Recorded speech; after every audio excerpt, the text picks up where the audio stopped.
Hi everyone, welcome to Future Business School. Today we're going to talk about something that's essential to every business pitch on Shark Tank.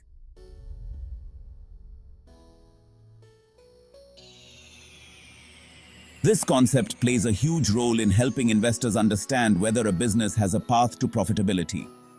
By the end of this video, you'll know all about unit economics and how entrepreneurs use it to persuade the sharks. So, let's get started.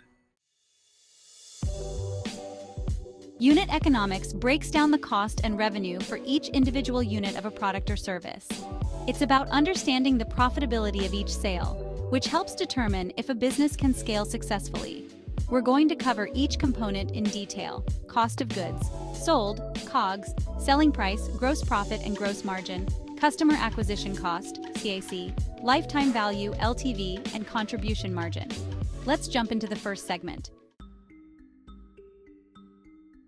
The first and one of the most important parts of unit economics is E, or COGS.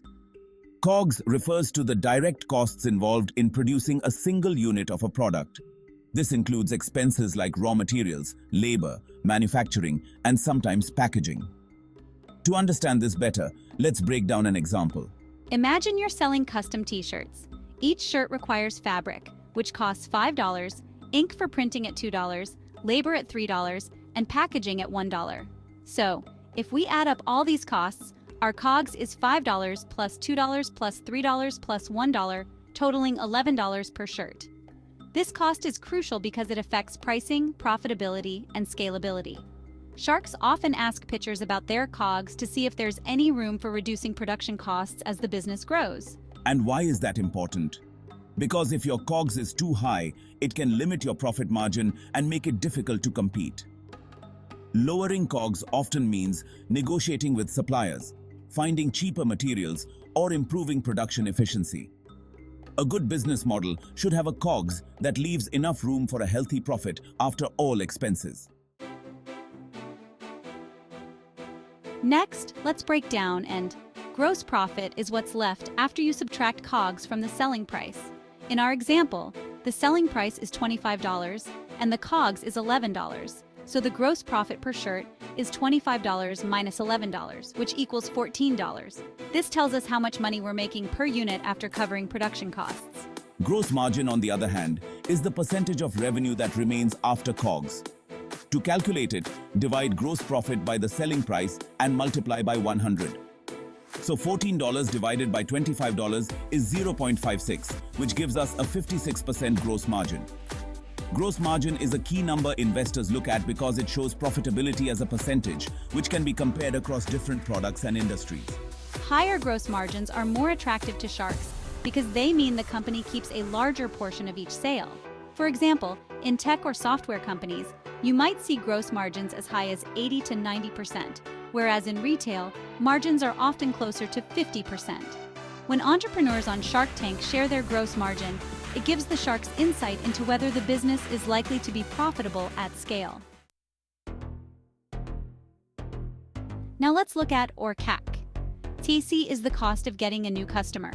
It includes expenses like advertising, sales efforts, and any other costs directly related to bringing in a customer. For example, if you spend $1,000 on Facebook ads and those ads bring in 200 new customers, your CAC is $1,000 divided by 200, which equals $5 per customer. Understanding CAC is essential because if it's too high, it can wipe out your profit. In some cases, you might even be losing money on every new customer. Investors love to see businesses with a low CAC because it means they can bring in customers affordably. A lower CAC usually means the company has figured out an efficient marketing strategy or has strong word-of-mouth referrals. Many entrepreneurs on Shark Tank explain their CAC and how they plan to reduce it over time. For example, they might mention plans to build a loyal customer base that will refer others, reducing reliance on paid ads. A healthy CAC ensures the business can grow without draining resources. Let's move on to, or LTV. LTV is the total revenue you expect to earn from a customer over their entire relationship with your brand. For example, if a customer buys an average of 5 shirts from you over several years, each at $25, their LTV is 5 times 25, which is $125. LTV is especially valuable for subscription-based or recurring revenue models. Sharks love businesses with high LTVs because it means each customer is worth more in the long run. A higher LTV justifies spending more on CAC since you'll make back that cost over time. A good LTV to CAC ratio is generally 3 to 1 or higher, meaning for every dollar you spend to acquire a customer, you're earning at least 3 in return. If a pitcher can demonstrate a high LTV compared to CAC, it's a strong indicator that the business model is scalable. Finally, let's cover. Contribution margin is the profit left after covering variable costs, which can include certain parts of COGS and other variable expenses. This metric shows how much each unit contributes to covering fixed costs, like rent or salaries, and ultimately generating profit. For example, if our t-shirt's gross profit is $14, but we also spend $1 on variable shipping costs per shirt, the contribution margin is $14 minus $1, which equals $13. This $13 per shirt helps cover fixed expenses.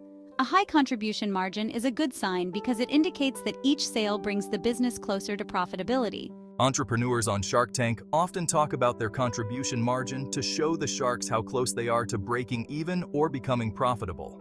It's a useful measure of financial health and helps investors see if the business can support growth. So, to summarize, unit economics gives a detailed picture of how each sale contributes to the bottom line. From COGS to contribution margin, each part of unit economics helps investors determine if a business can scale successfully and sustainably. And that's why understanding unit economics is crucial for anyone looking to pitch a business or run a successful company. We hope this breakdown gave you a clearer understanding of what goes into these numbers and why they're so important.